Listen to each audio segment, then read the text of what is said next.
I'm Eric Hirsch. I teach over at Providence College and work with Rhode Island Homeless Advocacy Project. So this fight has been going on for a very long time, as CJ was saying. I've been in the state for 32 years, and for 30 of those years I've been trying to end homelessness. Yes. With COVID, things got a lot worse.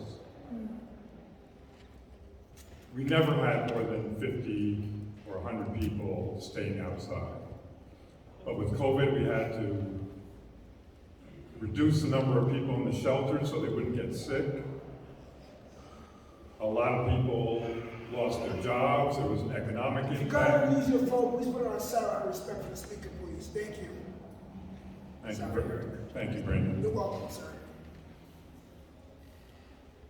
So there were some programs that helped, like really because of 4 or 5 protests we did last fall, like CJ was saying, the governor opened hotel rooms for people.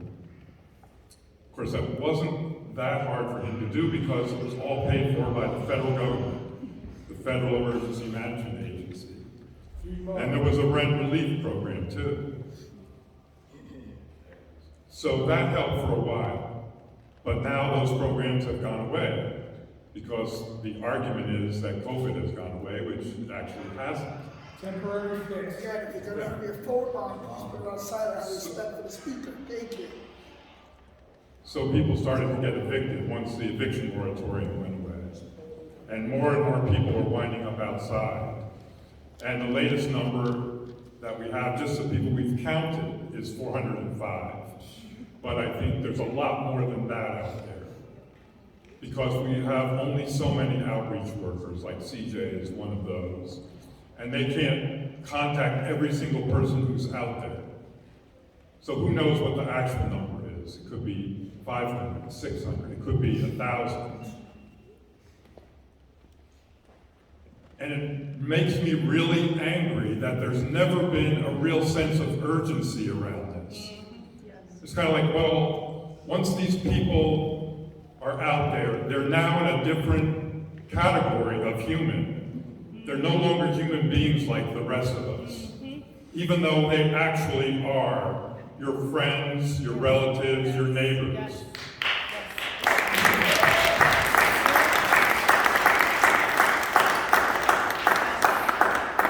So we've been trying to get the governor to understand this and to have that sense of urgency, which he hasn't had. And I think this protest and the threat of this protest finally got them to move. But guess what? It's October. It's getting cold. It's cold out there right now. And it's only going to get colder. They announced funding, note the word funding, for 231 beds. Not 231 beds being opened. There's a big difference. Who knows how long it's going to take to open them? And the towns and cities are like, oh yeah, we want to end homelessness, but not in my backyard. So we can't find sites for these shelter beds. That's what we really need the governor to do, to override those objections, to use the bully pulpit if he can't declare a state of emergency, and say publicly, we are going to end unsheltered homelessness now, and we are going to put those beds where we need to. So that's what I think we need to continue to push. This isn't the end. This is not the end of our struggle here.